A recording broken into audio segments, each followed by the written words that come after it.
Yesus yang ada di dalam pribadi saudara dan saya, Yesus itu siap mengubah jalan-jalan kehidupan kita. Asal apa? Kita memiliki kerendahan hati kepada Tuhan Yesus. Contoh di dalam Alkitab orang Majus, ya.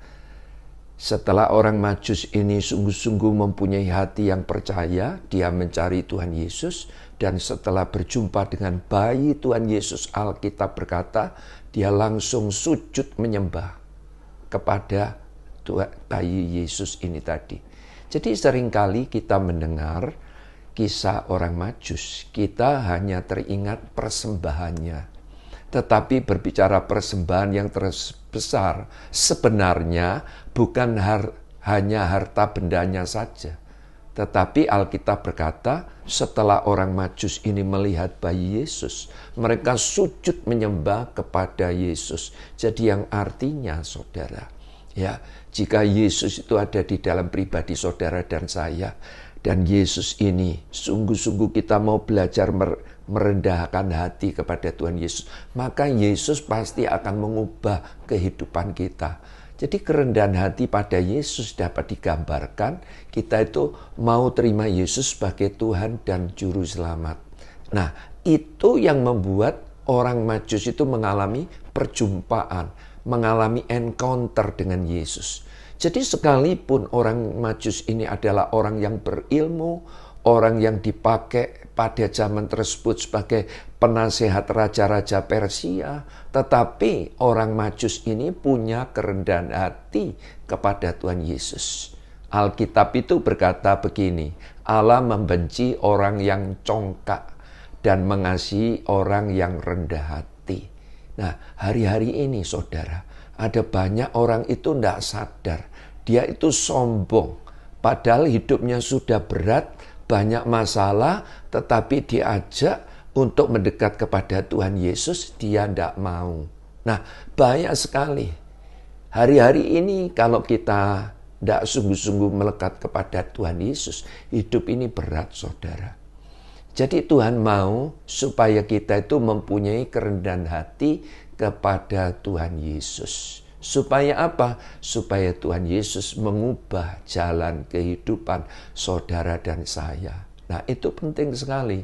Jadi di dalam hidup ini, Yesus harus ditinggikan dari segala-galanya. Nah, rupanya kalau kita teliti di dalam Alkitab, orang Majus ini berani korbankan waktu, tenaga, harta, dan bahkan hidupnya. Dia berjuang untuk menemui bayi Yesus. Jadi yang artinya orang Majus ini mempunyai kerendahan hati kepada Tuhan Yesus.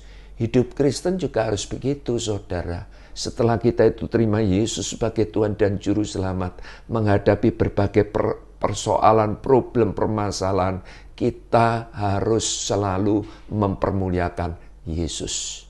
Kita harus mempunyai kerendahan hati untuk apa? Mencari Tuhan Yesus. Jadi hidup Kristen artinya harus pandai bersyukur menghadapi berbagai masalah, ya. Jadi bukan membesar-besarkan masalah, bukan bertekuk lutut pada persoalan, tetapi yang harus kita muliakan di dalam kehidupan kita, yaitu Tuhan Yesus. Contoh di dalam Alkitab, Sadrak, Mesak, dan Abednego yang hidup pada zaman itu, pada waktu zaman Raja Nebukadnezar, raja ini mendirikan sebuah patung dan semua orang harus sujud menyembah kepada patung yang didirikan Raja Nebukadnezar.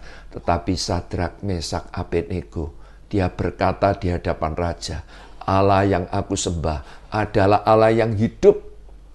Seandainya hari ini dia menolong, dia pasti akan menolong, dan bahkan aku dilepaskan dari cengkeraman tanganmu ya Raja. Tetapi seandainya tidak, Allahku tidak menolong, sekali-kali aku tidak mau sujud menyembah patung yang didirikan oleh Tuanku. Sehingga apa? Saat itu raja ini marah, dapur perapian ya dipanaskan 7 kali lipat, dan Sadrak, Mesak, Abednego dibuang ke dalam dapur api. Mati enggak? Enggak mati. Luar biasa. Sadrak, Mesak, Abednego pribadi yang senantiasa mempermuliakan Tuhan. Jadi hidup Kristen harus, apalagi hidup Kristen harus tingkatkan hati hamba. Jadi jangan bangga dengan kesuksesan, jangan bangga dengan pelayanan yang mana Tuhan memberikan kesempatan, jangan bangga karena harta yang melimpah, jangan bangga dengan rumah yang mewah, mobil yang bagus, gelar yang berderet-deret. Bukan itu. Kita harus bangga dan bermegah dalam Yesus. Kita harus mempermuliakan Yesus di dalam kehidupan kita. Jadi kalau kita itu semakin merendahkan diri kita kepada Yesus, maka Yesus semakin tinggi di dalam hidup saudara dan saya. Terutama apa? Utamakan motivasi yang tepat dan benar. Hati harus tetap tulus dan lurus. Jangan gila akan pujian. Ya, jangan dibiasakan mempertahankan hak. Jangan dibiasakan membenarkan diri. Jangan. Yesus itu super benar. Tetapi apa yang dikerjakan oleh Tuhan Yesus? Tuhan Yesus tinggalkan kerajaan surga, turun ke muka bumi ini menjadi manusia, mengosongkan dirinya. Dia rela untuk mati menebus dosa saudara dan saya. Saya berdoa saudara menangkap kebenaran firman ini, betapa sangat amat penting supaya Yesus mengubah jalan-jalan kehidupan kita. Kita harus mempunyai kerendahan hati kepada Tuhan Yesus. Amin.